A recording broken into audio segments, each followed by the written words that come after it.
எல்லாருக்கும் வணக்கம். இந்த ஃபங்க்ஷனுக்கு வந்திருக்க பத்திரிகையாளர்களுக்கும் சிறப்பு விருந்தினர் வந்திருக்க தனஞ்சயன் சார் அவர்களுக்கும் என்னோட இன்னொரு அப்பா மாதிரி அப்பா ஜீவா ரவி சார். ஏன்னா நிறைய இடத்துல அவர் கூட நான் அதிகமாக கான்டாக்டில் இல்லை, பட் அமர் மூலமாக தான் அவர்கிட்ட பேசுவேன். நிறைய இன்ஃபர்மேஷன்ஸ் கொடுப்பாரு. ஸோ அவருக்கும் என்னோட நன்றியை தெரிவிச்சுக்கிறேன். இந்த படத்தில் பார்த்தீங்கன்னா கிட்டத்தட்ட 1200 விஎஃப்எக்ஸ் ஷாட் இருக்கு. ஸோ ஒன்று, அதாவது ஒரு நார்மலாக ஒரு சின்ன படம் பார்க்கும்போது ஒரு சின்ன எக்ஸ்பீரியன்ஸை சொல்கிறேன். இது என்னோட பெர்ஸ்பெக்டிவில் சொல்கிறேன். ஏன்னா ஃபஸ்ட்டு நான் மணி பிரதர்கிட்ட கதை சொல்லும்போது 2 கதை சொல்லியிருந்தேன். ஒன்று ஒரு அப்பார்ட்மெண்ட்லேயே நடக்கிற மாதிரி ஒரு க்ரைம் த்ரில்லர் மாதிரி சொல்லியிருந்தேன். இன்னொன்று இந்த சதுர் படத்தை தான் சொல்லியிருந்தேன். சாரி, எனக்கு கொஞ்சம் நர்வஸ், தப்படுத்துக்க வேண்டாம். ஸோ சதுர் படம் சொல்லியிருந்தேன். அப்போ அவர் என்ன சொன்னார்னா, இந்த பட்ஜெட்லாம் இது பண்ண முடியாது, ஸோ இது வேண்டாம், அந்த அப்பார்ட்மெண்ட்டில் நடக்கிற அந்த ஸ்கிரிப்ட் நல்லா இருக்குது, கொஞ்சம் ஈஸியாக இருக்குது, அதை பண்ணலாம் அப்படின்னு.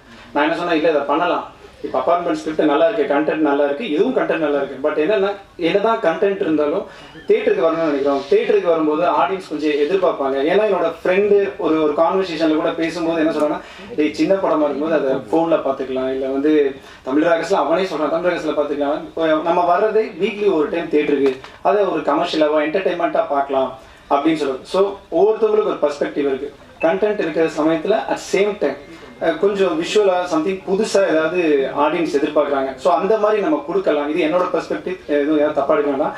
ஸோ அதுதான் அவர்கிட்ட நான் சொன்னேன், இந்த மாதிரி பண்ணலாம், நம்ம தேட்டருக்கு வர வைக்கணும்னு நினச்சா மட்டும் பத்தாது, ஏதாவது சம்திங் டிஃப்ரெண்ட்டாகவும் பிரம்மாண்டமாக ஏதாவது பண்ணலாம். ஆனால் பட்ஜெட்டில் ஒரு பட்ஜெட் சொல்லிதான், அவர் நல்ல பட்ஜெட் கொடுத்தாரு. பட் இருந்தாலும் நம்ம நினச்சதை அதை கொண்டு வரணும் அப்படின்னு சொல்லி ஒரு பைலட் மாதிரி எடுத்தேன்.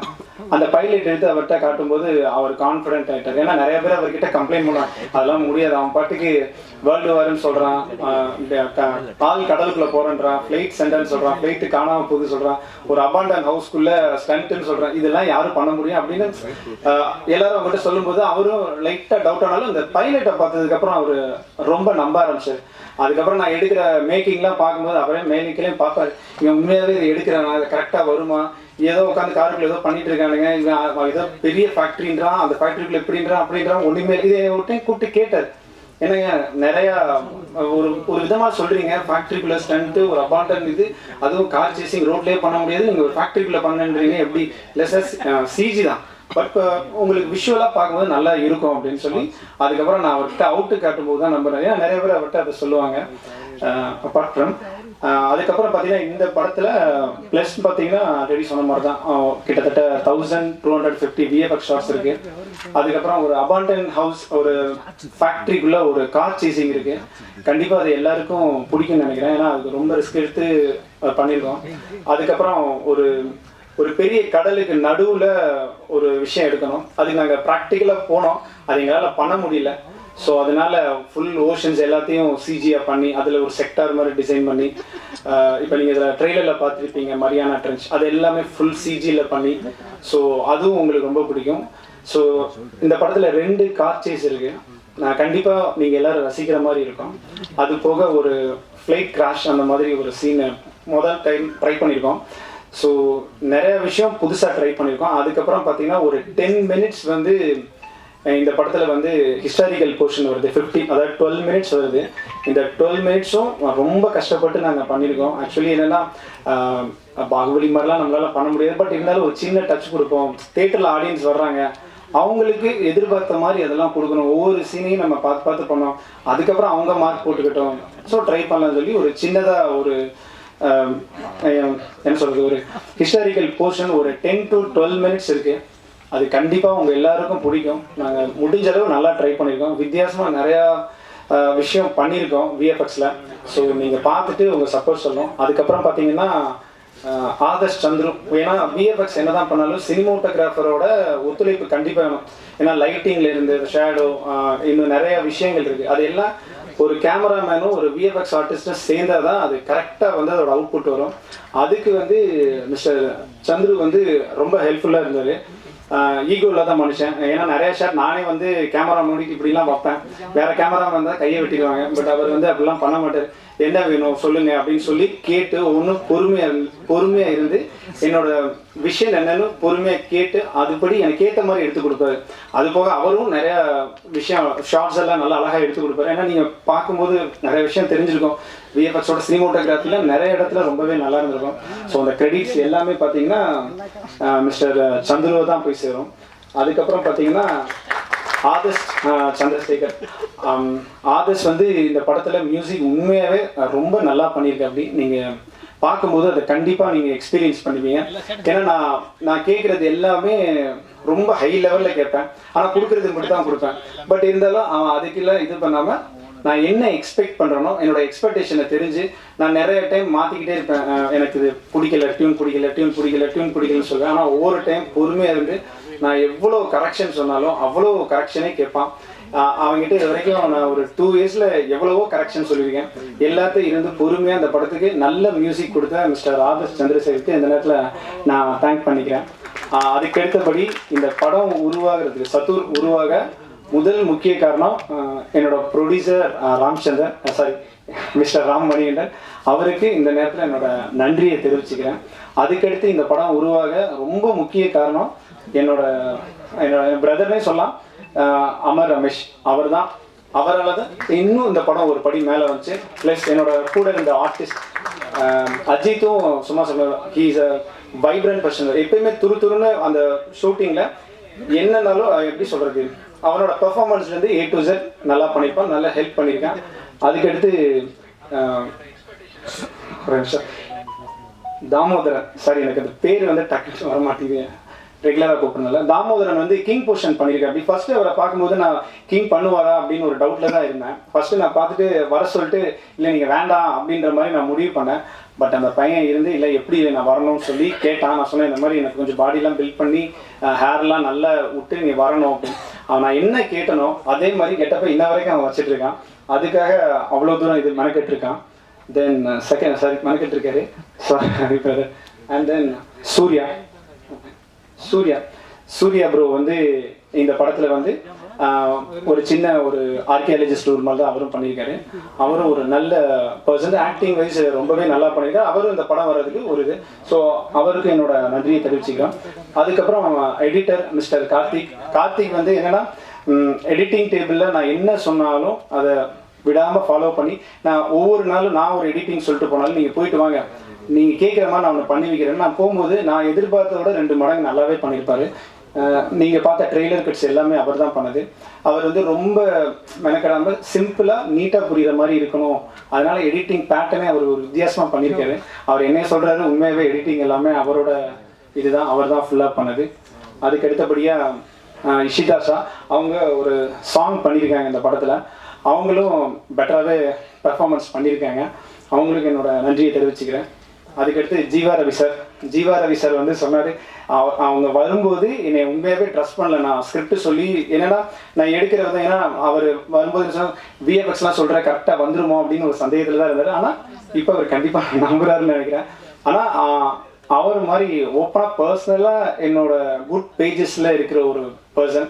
அதிகமாக பேசுகிறனாலும் அமர்னாலும் அவருக்கு தெரியாமல் அதிகமாக டிஸ்கஷன் பண்ணுவோம், அது அமருக்கே தெரியும் நல்லா. ஸோ மிஸ்டர் தனஞ்சயன் சார் வந்ததுக்கு மிக்க நன்றி.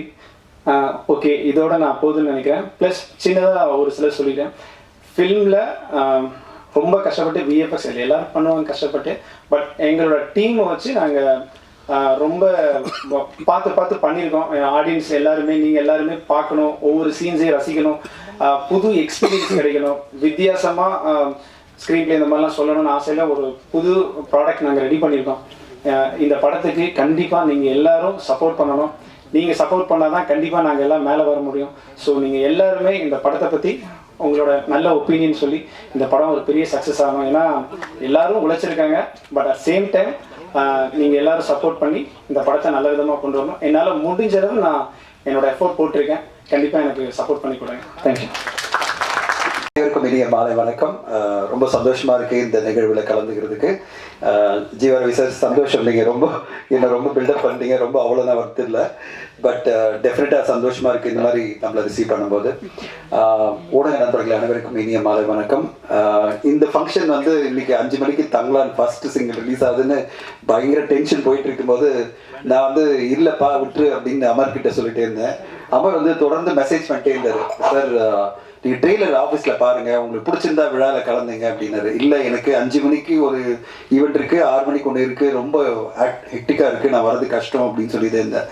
அப்புறம் அவருடைய இந்த பெர்சிஸ்டன்ஸில் நான் என்ன சொன்னேன், சரி ஒரு ட்ரெய்லர் நீங்கள் விமியோலிக்கு அனுப்புங்க, நான் பார்க்குறேன் அப்படின்னு சொன்னேன். பார்த்துட்டு ஒருவேளை முடிஞ்சால் நான் வந்து கலந்துக்கிறேன் அப்படின்னேன். பிலீவ் மீ ஃப்ரெண்ட்ஸ், நீங்கள்லாம் பார்த்தீங்களா, நான் வந்து லேப்டாப்பில் ஓப்பன் பண்ணி அந்த ட்ரெய்லர் பார்த்தோன்னே நான் அசந்துட்டேன். என்னடா இது ஏதோ ஒரு சின்ன படம் ஏதோ ஒரு இது பண்ணுறான்னு நினச்சா இவ்வளோ மேஜிக்கலாக நிறைய விஷயங்கள், ஹிஸ்டாரிக்கல் விஷயங்கள், கான்டெம்பரரி விஷயங்கள், இப்படி பல விஷயங்களை ஒருங்கிணைச்சு ஒரு அருமையான ஒரு ட்ரெய்லரை, ஒரு பட்ஜெட் கன்ஸ்டன்ஸ் இருக்கிற படம். ஏன்னா புது ஆர்டிஸ்ட் வச்சு ஒரு படம் பண்ணும்போது, புது இயக்குனர், புது ஆர்டிஸ்ட் வரும்போது மணிகண்டன் சார் உண்மையிலே உங்களை வாழ்த்தணும். இவ்வளோ பெரிய நம்பிக்கை வச்சு ஒரு படம் எடுக்கிறது, ஒரு புது டீமை வச்சு இவ்வளோ பெரிய பட்ஜெட் நீங்கள் எடுக்கிறீங்கன்னா, இந்த வருஷம் 2023 வந்த படங்களை பார்த்தீங்கன்னா இந்த மாதிரி ஒரு அம்பிஷியஸான ஒரு படமாக பல பேராலும் பாராட்டப்பட்டு விகடனால் அவார்டு கொடுக்கப்பட்ட படம்னா அது யாத்திசை. அந்த மாதிரி ஒரு யாத்திசை மாதிரி இந்த படமும் வந்து 2024 ஒரு சிறந்த படக்குழு, புது படக்குழுவா, சதுர் படக்குழு வரும்ன்றது நம்பிக்கை எனக்கு இருக்கு. அந்த அளவு வந்து அருமையான விஷுவல்ஸ், அருமையான ஒரு மேக்கிங். அந்த ஹிஸ்டாரிக்கல் போர்ஷன் 12 நிமிஷத்துல கொஞ்சம் 20 நிமிஷம் பண்ண முடியுமா அகஸ்டின் பிரபு? பண்ணீங்கன்னா இன்னும் கொஞ்சம் பெட்டரா இருக்கும். தெரியல அதுல கதையில ஸ்கோப் இருக்கான்னு தெரியல. பட் ஆனா இன்னும் கொஞ்சம் லெங்க் பண்ணீங்கன்னா அந்த ஹிஸ்டாரிக்கல் போர்ஷனே ஒரு யூஎஸ்பியா, அதாவது unique selling proposition of your ஃபிலிமா மாறலாம். அது மூலமா அவங்க படத்துக்கு வேல்யூ இன்னும் அதிகமாக கூடலாம். எல்லாமே எங்க ஆக்டர்ஸ் பார்த்தீங்கன்னா அமர் ரமேஷ், அஜித் விக்னேஷ், தாமோதரன் எல்லாமே பார்க்கும்போதே சந்தோஷமா இருக்கு. ஜீவா ரவி சாரனுடைய அந்த ரோல் அவரை ரொம்ப பிடிக்கும் எனக்கு. நான் வந்து ஒரு 10 வருஷம் முன்னாடி அந்த மாதிரி வரணும்னு நினைச்சேன். ஜீவா ரவி சார் மாதிரி ஒரு கேரக்டர் ஆர்டிஸ்ட் நிறைய படம் பண்ணலாம்னு நினைச்சேன். ஆனால் அதுக்கு ஸ்கோப்பே கிடைக்கல. ஏன்னா நம்ம பாட்டு படங்களில் பிஸியாக இருந்துட்டோம். நிறைய பிரச்சனைகள், ஒரு படத்தை ரிலீஸ் பண்ணுறதுக்குள்ள நம்மளுக்கு ஒரு வழி ஆகிடும். அந்த படம் டிஸ்ட்ரிபியூஷன், மார்க்கெட்டிங், ப்ரொமோஷன் இதுலேயே பிஸியாக இருக்கும்போது ஆக்டிங் அப்படின்றது ஒரு பெரிய டெடிகேஷன். போய் உட்காந்தா ஃபுல் டே அங்கே உட்கார வச்சிருவாங்க. ஒரு நாள் ஃபுல்லாக 2 ஷாட் தான் எடுப்பாங்க. நம்ம அவ்வளோ பிஸியான ஷெட்யூலில் போய் ஆக்டிங் பண்ண முடியாதுன்னு நினச்சி நான் ஒதுங்கிட்டேன் அதுலேருந்து. அதனால் நிறைய படம் என்னை கூப்பிட்டுருந்தாலும் நான் நடிக்கவே போக முடியல. ஆனால் எனக்கு ஜீவாரே சார் அப்படி ஒரு கார்பரேட் ஸ்டைலில் ரொம்ப அழகாக எல்லா படத்துலையுமே வந்து ரொம்ப அழகாக பண்ணுவார். அவர் பார்க்கும்போதே சந்தோஷமாக இருந்தது. சரி நம்ம நடிக்க நினச்சோம், முடியல, அவர் நல்லா பண்ணுறார் அப்படின்னு சந்தோஷப்பட்டுக்கலாம். அண்ட் மணிகண்டன் அவர்களுக்கு வாழ்த்துக்கள். அண்ட் அகஸ்டின் பிரபு, உங்களுடைய இந்த புது முயற்சி ரொம்ப புதுமையாக இருக்குது. கண்டிப்பாக மக்களுக்கு பிடிக்குன்னு நினைக்கிறேன். ஆனால் என்னுடைய ஒரே ஒரு ரிக்வெஸ்ட் உங்களுக்கு என்னென்னா, திடீர்னு ஒரு ப்ரெஸ் மீட் வச்சுட்டு ஒரு ப்ரெஸ்ஸில் வந்துட்டு ஒரு ட்ரெய்லர் மட்டும் போட்டுட்டு நீங்கள் வந்து படத்தை ரிலீஸ் பண்ணி கொண்டு வந்தீங்கன்னா அந்த அளவு நம்மளால் எதிர்பார்ப்பு உருவாக்க முடியாது. இன்னும் நிறைய ஒர்க் பண்ண வேண்டியிருக்கு. இந்த படத்தை ஊடக நண்பர்கள் நம்மளுக்கு எவ்வளோ சப்போர்ட் பண்ணாலும் இன்னும் மக்கள் மத்தியில் கொண்டு செல்றதுக்கு டைம் இருக்குது. அதை நீங்கள் ஒரு 30 to 60 days, 30 to 60 நாட்கள் நிறைய மெனக்கிடணும். இந்த படத்தினுடைய கான்செப்டை மக்கள் மத்தியில் கொண்டு செல்லணும். மக்கள் இந்த மாதிரி ஒரு படத்தை திரையரங்கில் வந்து பார்க்கறதுக்கு ரெடி ஆகணும். நீங்கள் எதுவுமே ரெடி ஆகாமல் படத்தை வெளியிட்டீங்கன்னா அதான் நடந்துட்டு இருக்கு நிறைய சிறு பட்ஜெட் படங்களுக்கு. இன்னைக்கு பார்த்தீங்கன்னா எக்கச்சக்கமான சிறு பட்ஜெட் படங்கள் வந்து மக்கள் திரையரங்குக்கு வராமல் அவங்க வந்து பெரிய படம்னா நான் திரையரங்கில் பார்க்குறேன், அதாவது ஒரு லைன் பெரிய படம்னா பெரிய ஸ்க்ரீனில் பார்க்குறேன், சிறிய படம்னா சிறிய ஸ்க்ரீனில் பார்க்குறேன், அதாவது லேப்டாப் இல்லை மொபைலில் பார்க்குறேன்ற ஒரு மனநிலை, டிவியில் பார்த்துக்கிறேன்ற ஒரு மனநிலை ஆடியன்ஸ் மத்தியில் நிறைய வந்துருச்சு. அது வந்து எந்த அளவு பாதிக்குதுன்னா, ஒரு காலகட்டத்தில் சிறு பட்ஜெட் படங்களுக்கு நான் கிட்டத்தட்ட 20 வருஷமாக இப்போ சினிமா இண்டஸ்ட்ரியில் இருக்கேன் ப்ரொடக்ஷனில். நான் வந்து சிறு பட்ஜெட் படங்களே 5 கோடியிலேருந்து 20 கோடி ஷேர் பண்ணதெல்லாம் பார்த்துருக்கேன். இப்போ எந்த அளவு மோசமான ஒரு நிலைமை அப்படின்னு பார்த்தீங்கன்னா, சிறு பட்ஜெட் படங்களுக்கு 10 லட்சத்திலிருந்து 50 லட்சம் கிடைச்சா பெரிய வெற்றின்ற மாதிரி ஆயிடுச்சு. சில படங்கள் தான் 1 கோடி ரூபாய் ஷேர் அப்படின்னு. அவ்வளோ தொலைவு வந்து டோட்டலாக டிக்ளைன் ஆயிருக்கு. ஏன்னா திரையரங்கு ஆடியன்ஸ் வந்து சிறு பட்ஜெட் படங்களுக்கு வரமாட்டேன்றாங்க. அவங்கள வரவழைக்கணும் அப்படின்னா இந்த கிராண்ட் விஷுவலோட நீங்கள் கிராண்டான மார்க்கெட்டிங் பிளான் பண்ணி ஆகணும். மக்கள் மத்தியில் இது ஏன் இந்த படத்தை திரையரங்களை பார்த்து நீங்கள் என்ஜாய் பண்ணணும் அப்படின்ற ஒரு எதிர்பார்ப்பையும் அந்த ஒரு என்ன சொல்கிறது ஒரு ஆர்வத்தையும் உருவாக்குனா தான் திரையரங்கு மக்கள் வருவாங்க. அதை நீங்கள் பண்ணுவீங்கன்னு எதிர்பார்க்குற மணிகண்டன். என் சைட்லேருந்து ரவி சார் சொன்ன மாதிரி நிறைய படங்களுக்கு என்னால் முடிஞ்ச ஒரு சப்போர்ட்டாக ஓடிடியில் அந்த படங்களை கொண்டு வந்துட்டு இருக்கேன். இப்போ சமீபத்தில் பார்த்தீங்கன்னா ஒரு நொடி அப்படின்ற படம் மிக பிரமாதமாக பெரிய லெவலில் ரீச் ஆச்சு. இன்ஃபேக்ட் வந்து ஓடிடியில் ட்ரெண்டிங்லேயே ஒரு 3 வாரம் வந்து பெரிய லெவலில் ஒரு வருமானத்தை கொண்டு வந்து கொடுத்தது. இப்போ ஹிட்லிஸ்ட் படம் போயிட்டு இருக்கு. அதுக்கு முன்னாடி ஹாட்ஸ்பாட் படம், எறும்பு, மதிமாறன் அப்படின்னு வரிசையாக படங்களை பண்ணிட்டே இருக்கும். நாளைக்கும் ஒரு படம் ப்ரீமியர் ஆகுது. என்னால் முடிஞ்ச வரையும் நிறைய திரைப்படங்களுக்கு சப்போர்ட் பண்ணி அந்த படங்களை ஓடிடியில் கொண்டு வரணும் ட்ரை பண்ணுறேன். ஆனால் அதுக்கு லிமிடேஷன்ஸ் இருக்கு. ஏன்னா என்ன மாதிரி இன்னும் 6 பேர் இருக்காங்க, அவங்களும் படங்களை ட்ரை பண்ணுறாங்க, அவங்களும் கொண்டு வர நினைக்கிறாங்க. அதனால அவ்வளோ ஈஸியாக ஓடிடியில் கொண்டு வந்துட முடியாது. அந்த ரெவன்யூ கொண்டு வரதும் பெரிய சேலஞ்ச். ஏன்னா வாரம் படங்கள் இன்னைக்கு வந்து ரெவன்யூ ஷேர்லேயே 2 படம் வர ஆரம்பிக்குது. ஆடியன்ஸை வந்து எப்படி திரையரங்களை கொண்டு வந்து பார்க்கறதுக்கு கஷ்டப்படுறோமோ அதே மாதிரி இன்னைக்கு ஓடிடியில் பார்க்க வைக்கிறதுக்கு கஷ்டமா இருக்கு. அவ்வளோ படங்கள் எல்லாருமே ரெவன்யூ ஷேர்லேயே கொடுக்க வந்துட்டாங்க. ஸோ இந்த காலகட்டத்தில் நம்ம திரைப்படங்களை மக்கள் மத்தியில் கொண்டு சென்று திரையரங்கு வரவழைக்கணும். எப்படியாவது திரையரங்கில் பெரிய ரெவன்யூ எடுக்கணும். அதுக்காக எல்லோருமே உழைக்கணும். ஊடக நண்பர்களுக்கு உங்க கூட இருப்பாங்க. ஒரு நல்ல படைப்பாக இருக்கு. இந்த படைப்பை வந்து மக்கள் மத்தியில் கொண்டு செல்றதுக்கு இங்கே இருக்கும் அனைத்து ஊடக நண்பர்களும் சப்போர்ட்டாக இருப்பீங்க நான் நம்பிக்கையோடு எதிர்பார்த்துருக்கேன். என்னால் முடிஞ்ச சப்போர்ட் மிஸ்டர் மணிகண்டன், என்ன வேணுனாலும் டிஜிட்டல்லையோ மார்க்கெட்டிங்லையோ நான் அவைலபிளாக இருக்கேன். And I will be able to support you. ஒன்று படம் காமிங்க சீக்கிரமாக. நம்ம வந்து என்ன பண்ணலான்னு பார்க்கலாம். ஏன்னா டைட்டிலேருந்தே என்ன அளவு அட்ராக்ஷனாக என்னென்ன விஷயங்கள் பண்ண முடியும்னு பாருங்க. ஏன்னா நண்பர்கள் இங்கே இருக்கிறவங்க நம்மளுக்கு சப்போர்ட் பண்ணுவாங்க. ஆனால் ஆடியன்ஸ் அந்த மாதிரி இருக்க மாட்டாங்க. அவங்க இன்னும் அட்ராக்ட் பண்ணி அவங்களை கொண்டு வரதுக்கு என்ன மாதிரி முயற்சிகள் நம்ம ஒருங்கிணைச்சு எடுக்கலான்னு பார்க்கலாம். இந்த நேரத்தில் அமருக்கு என்னோட வாழ்த்துக்கள். விடாப்பிடியாக இருந்து நீங்கள் வரணும்னு ஆசைப்பட்டு என்னை வரவழைச்சதுக்கு நன்றி. ஏன்னா எனக்கு ட்ரெய்லரை பார்த்தோன்னே வேந்து போய் தான் நான் வந்தேன். ஆக்சுவலி நான் வந்து ஆஃபீஸில் சொன்னேன், இல்லைங்க அந்த புது டீமோட முயற்சி நான் அப்ரிஷியேட் பண்ணணும், போய் அவங்களோட இருக்கணும். ஏன்னா இந்த மாதிரி புதுப்பட குழுக்கெல்லாம் ஜெயிச்சாதான் சினிமா நல்லாயிருக்கும். ஏன்னா எல்லா ஒர்க்கும் நீங்கள் வந்து மொபைலே பார்த்துக்கிறேன். சாரி, நீங்கள் முன்னாடி நான் மொபைலில் ஒர்க் பண்ணிகிட்டே இருந்தேன். ஏன்னா 5 மணிக்கு போஸ்ட் ரெடி ஆகிட்டு இருக்கு, அதுக்கு அப்ரூவல் கொடுக்கணும். ஸோ அதனால தான் கொஞ்சம் பிஸியாக உட்காந்து ஒர்க் பண்ணிகிட்டே இருந்தேன். ஸோ ஏன் வந்தேன்னா உங்களுடைய அந்த முயற்சி மக்கள் மத்தியில் போய் சேரணும். அதுக்கு என்னால் முடிஞ்ச 1% உதவியாக இருக்கணும் தான் நான் வந்தேன். ஸோ மிக்க நன்றி என்னை அழைத்ததுக்கு. அண்ட் இந்த படத்துக்கு ஊடக நண்பர்கள் சப்போர்ட் பண்ணி கொடுக்கணும்னு கேட்டுக்கிறேன். உங்களோட முயற்சி பெரிய வெற்றி அடையணும். அதுக்கு என்னால் முடிஞ்ச எல்லா உதவிகளும் கண்டிப்பாக நான் செய்வேன் இந்த நேரத்தில் உறுதியாக சொல்கிறேன். Thank you so much.